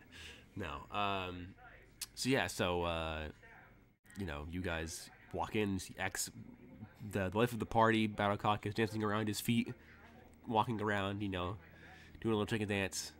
And it's just like walking into like chaos. You're like, don't know what I expected, but this was not it. Of course. All right, X. Let's go. Time to go. Is it time already? We've finished our investigating for the day. Yes. I'll turn to Boston Berg and I'll be like, I don't know. Do you want to, you know, spend some more time here or what? He already has a tumbler of alcohol in his hand. Fair enough. A little more time it is. You've been given amnesty. Yeah, so he, you know, he goes over to the bar and he starts drinking with some other of the dudes at the bar. You guys keep partying for another few more hours. You know, wait till like. I will say this. JVH is going to be sitting at a table looking through notes on what could be happening around here. Like just looking at like similar circumstances, you know. Okay. In that case, you can make me an intelligence check with advantage because this is paranormal stuff. With advantage or disadvantage? Advantage. Okay. That is a 9, good sir. So you look around at your old notes and open one of your many journals. Yeah, this sounds a lot like a haunting, but with some strange additions. The shadow people, weird, not normal for hauntings. The cave-ins underground, like usually hauntings are very location specific. They don't usually happen over a very large area, nor do they usually happen like underground and above ground. Usually they're limited to one or the other. So either this place is just super haunted, like every square inch is covered in ghosts, or like the hauntings are a feature of something bigger.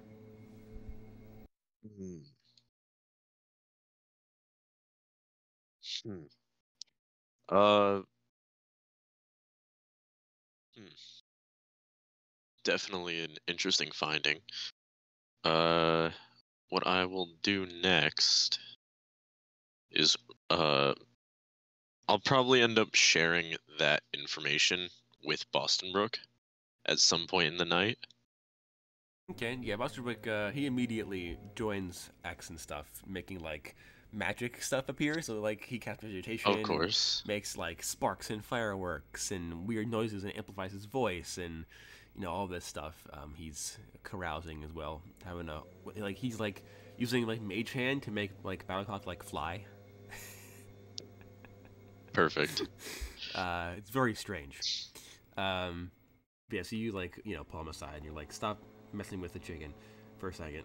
And you tell Stop traumatizing the chicken. He's already levitated enough. yeah, already levitated enough. And you're like, yeah, it's take the information, give him the rundown. And like, yeah, that sounds about right. That generally when people like super drunk, so he's like, yeah, sounds probably around right. Expect, yeah, I think checks out. Yes, but the circumstances of the haunting don't make any sense. Like, well, I will admit it's pretty strange, but I'm sure there's some explanation we could come to. My old friend, like ever drink, companion, and he like. I think I've had my fill for the night. Like, suit yourself, lightweight, and he like pushes out of the way, and he just like grabs 2 mugs of like ale off of the counter and just 2 fists it. just chugs both of them in one go, and he slams them on the counter, and he turns around to the foreman. The foreman's also like drunk, so he points to the foreman and he's like, "You," and the foreman's like, "What do you want?" And the Boschbrook stumbles over, and he just sucker punches the foreman across the side of the face, just clocks him. Now this is without his sword making him buff, so it's a pretty weak punch. God. I'm gonna burst out laughing. Yes. Yeah, so the whole people are like, "Oh, whoa," haha, laughing. And the foreman laughs because Bostermuck is an old man and is weak. And the foreman's like, "That's a punch, old man. I'll show you what a punch is." And he God, just like, no, please no, please no. he hammer fists the table next to him and splits it in half. Just, and the whole thing, and it crashed down the middle. I was like, I was thinking you're a big man, are you? Huh? Show you a big man. Boston Brook, bite your tongue. And Boston Brook, he turns and he like really drunkenly like swerves over to look you, and he swings his hand. That and he points is at an you, order. and he's like, "You don't tell me what to do, old man." And he turns back to the I'm your foreman, boss, so yes, I do. and he's like, "Oh, you can't see me if I can't see you." And he covers his eyes with his hands. Boston Brook, I'm not a T-Rex. and he's like, "No, you don't exist. It's impossible. You can't see me. I'm invisible." Ooh. And he begins to like dance around you, trying he's invisible. And the foreman is like weeping, laughing at this point, like on the ground. I'm going to turn to Boston Brook, and I'm going to cast Law Mage's Binds. Okay, so you try to cast a spell on him. All right, let's see. I think it's just happy. Targets can attempt to succeed a strength check at disadvantage at the end of their successive combat turns. Yeah, so this just works, and then he has to break free. So yeah, so I'll say you just do it. You cast the spell, and so you're watching. Westbrook is trying to like be goofy and drunk, and then these magic glowing like golden like twirling like magic circles appear around his arms, like around his wrists, and they force his hands behind his back, and this like gold like ring appears around his mouth, and he can't talk anymore. He's like, freaking out. He's gonna try to break free, but he is only an old man. Yes, that is true. He is no longer able to grip whatchamacallit? Life's limit. Yeah, so he got a 10 and a 5, but the 5 is a disadvantage, so he fails because of 4 strength as an old man. So he tried to break free, and you see the bars of the magic rings like begin to dissipate. They begin to like stretch and like spark, but he can't quite break out of them just yet. Anyway, so he's like trying. Boston Brook. And he's like Boston broke. Well, now. like a Boston broke. Wow. You've killed him. He's slain. He drops dead on the spot. I will Honor is now forfeit, you know what I'm saying? start to drag him out of the pub. All right, so you begin to drag him out of the pub, and the whole crowd's like, "Ah, come on, hey!" They're all disappointed that the mother of the group has decided to step in and killed the fun. Yes. Yeah, so you drag Boswick out of the tavern, and as you leave, you see a priest walking from the church to across the way to you guys to the bar, and he's like halfway there. So he's like 100 feet away from you, probably 200 feet away from you. And this priest isn't your average looking priest. Most notably, he is Native American. He's not white. He's wearing like standard like priest vestments, the high collar, like the black like cotton like jacket, black slacks. He has like the flat cap, wide brimmed priest's hat on. But he also has like gold and jade, or like not gold and jade, gold and prismarine, like turquoise and turquoise like stone, like beaded, like not like a necklace, but like a chest piece, I guess, that's over the top of his priest vestments, but like under his jacket. So he like you can still tell that he's, you know, his culture is still represented in his clothing. And he has like a crucifix on a gold necklace, gold chain, poking out of his pocket, his like jacket pocket, and he's holding a Bible in his hand.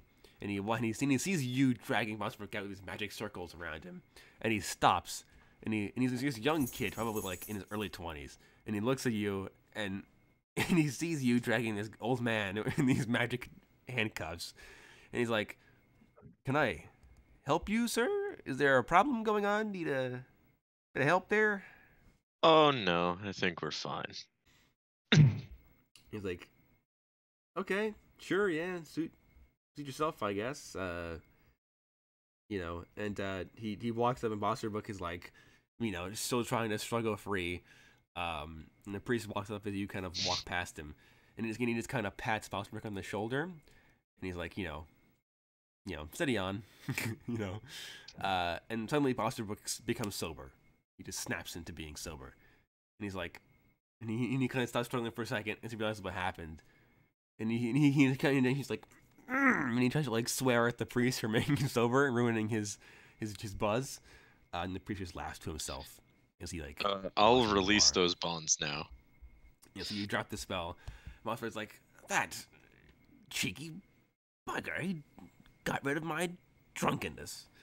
Ruined my evening, I tell you. Boston Brook, you are constantly drunk, so having you sober for once is a nice change. He's like, well, whatever. Yeah, maybe cut back to the inside of the bar with X and Battlecock and the foreman and the bartender, all the other miners still partying.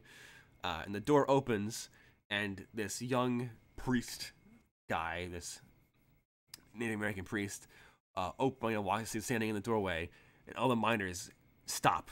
They all stop like mid motion, mid carouse, and they all like oh good evening, father, good evening.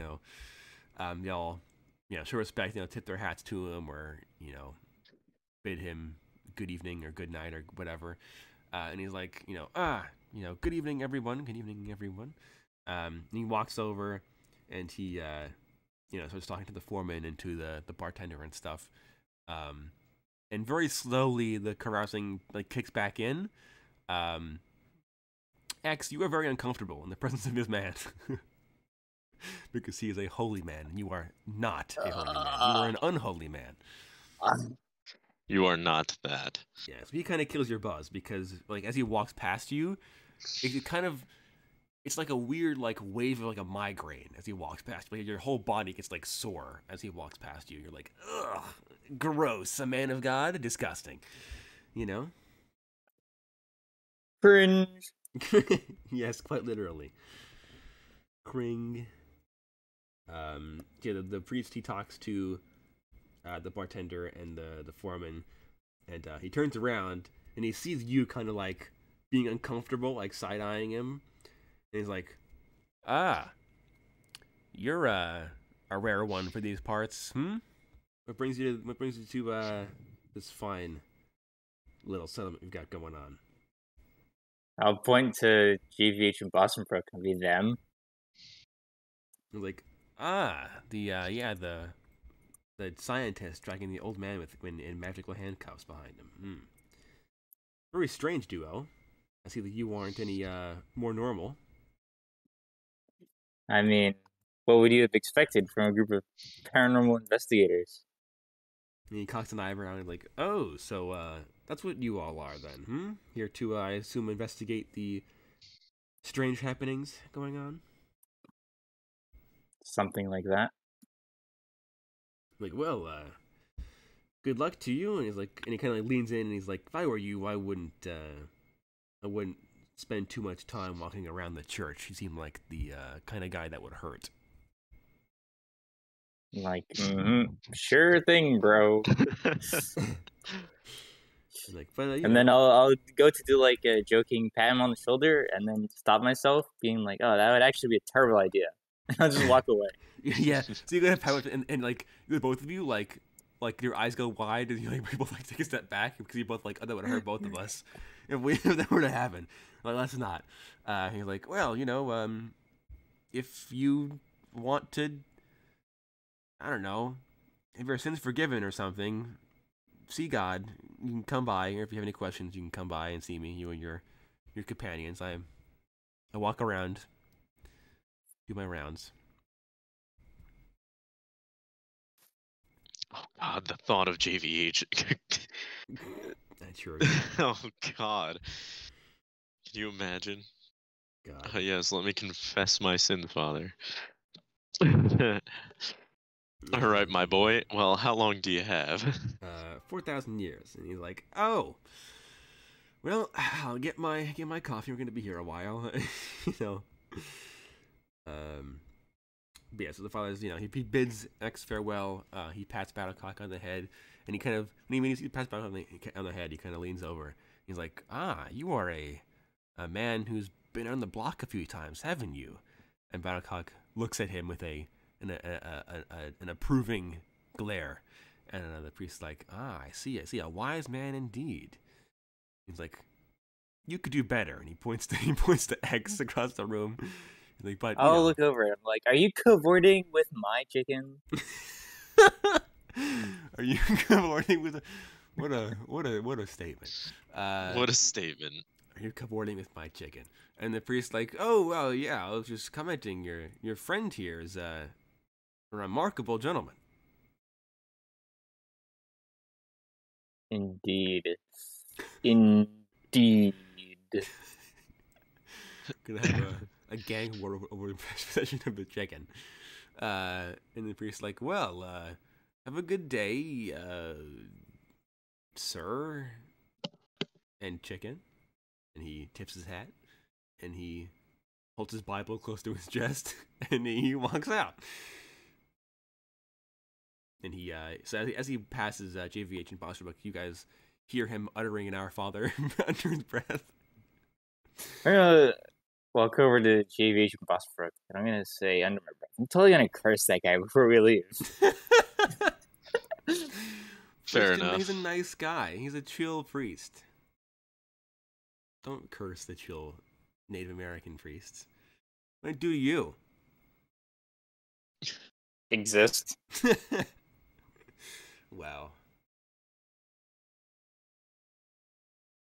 So yeah, you guys partied up, and then I assume you guys hit the sack. We do indeed. Yes. So you won't go up to your rooms. You get the map up. Do you guys want, like, who's staying in what rooms? Give me a second.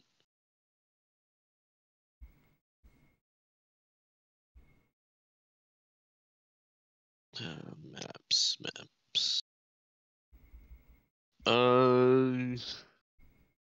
Which rooms are habitable? So 9 through 11? Yes, I believe so. Well, it doesn't really matter. I don't know. Does anybody want to stay with one another? I mean, Bosterbuck, you don't need to stay in the tavern at all because Bosterbuck has his pocket dimension house now. So if you don't want to stay there, you could just be like, oh, well, there you go. But he doesn't care. No, he can hang it with whoever. Well, I mean, it would probably be smart to stay in the pocket dimension. All right, so you want to hang out in Bosterbuck's beautiful building? It would probably be a good idea. All right. So you guys rent one room, and you guys walk into the room when you close the door, and you're like, all right, Bosterbuck, whip it out.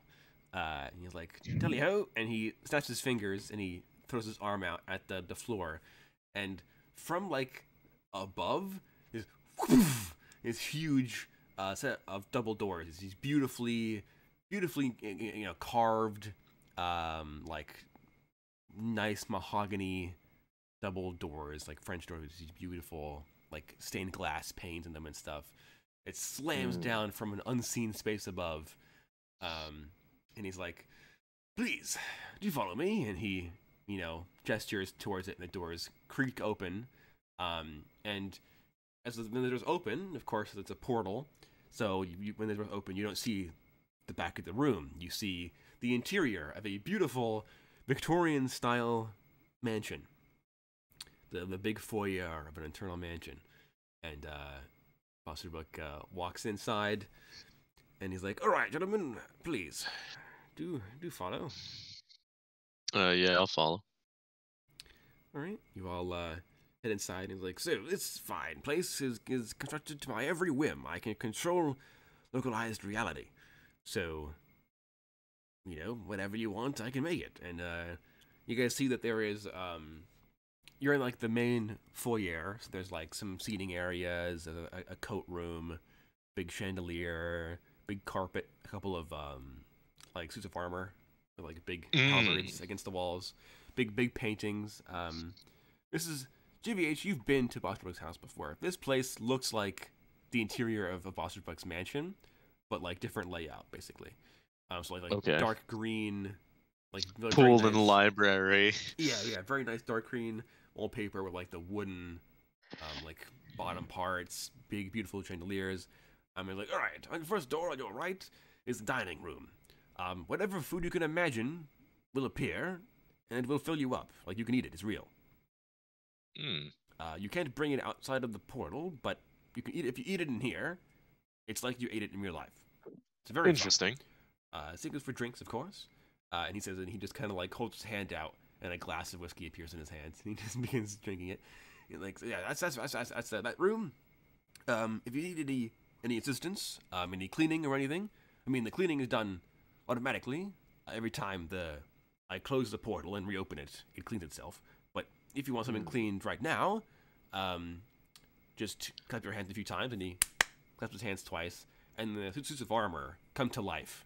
They animate, and they attend him, and they start like cleaning him off and handing him a clean jacket and all this stuff. They hand him like a big smoking robe that he puts over his his undershirt and stuff. Like these are the servants for this little pocket dimension. So, want anything brought to your room or anything of the sort, they can bring it to you. Just will it, and it'll happen. I have rooms for each of you, of course. Over here is JVH's, and it's a big door that's made to look like the JPCU, like your office door, the big, heavy metal sliding door. Why do you know what my office looks like? You're like, don't ask questions. And he goes over and like, my room's in the middle, and it's this big, very nice mahogany engraved door, the same one on his actual bedroom in his real house. And of course on the left here is X, and this door is just a containment chamber. Well, it's actually like it's a big, huge, bright red door made of like some weird like hellfire tree wood. So it smells like sulfur and like brimstone and fire, and it's very warm to the touch. Like the interior, you'll love it, I'm sure. And of course next door, this very tiny, like 2 foot tall, like doggy door, is Battlecock's room, made to look like your house in the Fen, I assume. If it's different, let me know, and I can change it. Of course, let me know. And then you see this big door, this like 10 foot tall by 10 foot door, that's covered in like the windows of it are mirrored in the center and are made to look like fairy wings, because they're the fairies' rooms. But there's like big caution tape over them.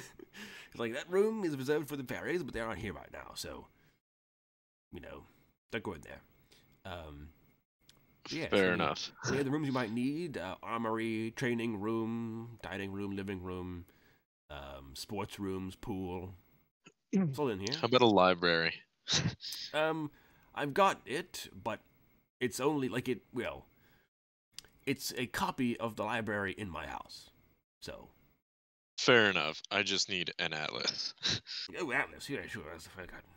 What year? Pick one. Any year, honestly. Yes. Honestly, I'm just gonna go to Boston Brook and say yes. And like, well, and he snaps his fingers, and you guys like the floor, well, the tile, the big marble tile underneath your feet, like lifts you guys up like in an elevator, like it extends upwards, and brings you up to the second level, where like a platform extends, and this like big wall of books shoots out from the wall of the second level, and it's all atlases. This huge bookshelf, like 10-foot tall bookshelf, and like there you are. That'll do. Have a gander. All right. I'm just gonna take a few off the walls. Yeah, sure. For history of Ohio or Idaho. All right, like yeah, sure, of course, lovely. Like again, you can't bring them outside of the portal, but so long as you're in here, they are replicas of the real books. So That should suffice nicely. I only need to do a little bit of research on our current area. like of course, like and of course, if you destroy anything, burn anything, blow up anything, it'll all be repaired. You're being charged. Yeah, I'm telling you. Like no, it's all like not fake, but it's not real either. So it'll be replaced when we open the It's portal. not fake, So. but it's fake. I mean, yeah, it's a somatic illusion, so it's real enough. So if you break something, it'll be replaced easily enough. It's all replaceable. So yes, I'll be Oh, I know what I'll be doing. burning the pocket dimension to the ground. I'm sure. He's like, yep. Well, if you need anything, I'll be in my room. And he descends back to the first floor and enters his pocket dimension room. And goes to sleep. I will do the same with the many books, but I will not go to sleep yet. All right. So yeah, I guess you can do some reading then.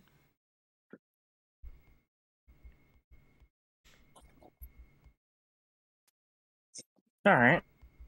Well, I think I'm going to spend a little bit of time, testing the limits of Boston Brooks pocket dimension. What can be burned, what can't be burned, etc., etc. Okay. So you just lighting things on fire. All of the things in here can be burned except for the floors, ceilings, and like the walls. So all the furniture, the paintings, the statues. Well, not really, but paintings, the furniture, tables, chandeliers. The armor suits you can burn, but they don't react because they're metal, so they just kind of stand there. I think I'm just gonna, melt one down into slag. I'm just gonna play around with it like Play-Doh. Yeah, so you look down at this slag, but it retains its intelligence because it isn't like physical. So you melt it into slag, and then you just tell it to go do stuff, and it just across the floor like an ooze, just slurping around like a big amoeba, and it goes you're like, oh, go and fetch me a cupcake, slag armor, and slag armor goes off, slurps away, and then it comes back with a tray on its back, on its ooze back, and with a single cupcake on it. Very entertaining.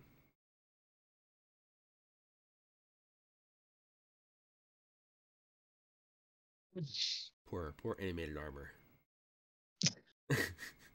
They can't feel Poor pain, suit of armor. Yeah. So yeah, he's X's off bullying the animated servants. So yeah, GVH, you're gonna read anything in particular? Just the This particular mine. This particular mine. Okay. This mine's only been around for a couple of years. Which you were told in the briefing and stuff. The quarry was the first to be here. It's a couple of years old, and then a few months ago, a year ago, they found more valuable minerals in the mountains. So they shut the quarry down, and then a couple months ago, they actually reopened the. Likely they dug proper mine shaft and stuff deep into the ground. Okay. And yeah, I mean, that's when you find it's easy. It was originally a quarry for like several years, and then when they found stuff worth more than just the rock, they shut the quarry down and added the mine shafts. Anything about folklore in the area? You can find stuff about folklore in the area. You just like wish that you had a book on folklore in the U.S. and an animated armor knocks on your door and you open it and he's holding a book on folklore in North America. How convenient. Yeah, it's very strange. When you open it up and you read it through, Idaho's got a few bits of local mythology, if I remember correctly. I did look this up before. Let's see. Oklahoma? No, Idaho. Lahore. There's the usual like ghost sightings, haunted lakes. A lot of it has to do with Native Americans. Okay. There's a haunted lake, a haunted horse that supposedly follows people around. The Idaho was originally home to like 3 or 4 different Native American tribes before the Americans showed up. So there's a lot of different folkloric sources. But you guys are in an area where the Nez Perce used to live. What would that be? They are a Native American tribe. They're a relatively well-known Native American tribe. They have their own language. They have their own, culture and stuff. They aren't like, I think they're technically, they're plateau Indians. So they aren't like that nomadic like the plains were, but they're nomadic enough. Okay. They were also quite important before the Europeans showed up. They were pretty large, very important for trade, very good warriors, very good hunters. The sources you would see generally chalks up most of the folklore to like ghosts of Native Americans or ghosts of battle sites or haunted buildings, haunted lakes, haunted areas. Nothing specific to like druids, but you would know that Native American tribes like have shamans and druids and stuff. So. All right. Well. So another thing. This is definitely Idaho does native. have its own version of the Loch Ness monster in one of its lakes. Huh. So, it's a fun fact for you. Interesting. And, of course, you also read about the giant burrowing crabs of Idaho. And the chickens, apparently. No, the chickens are a global phenomenon. The crabs are localized only to Idaho. For some reason, a landlocked state has crabs that burrow and are giant. Of course. Yeah. So that's what you find on that front.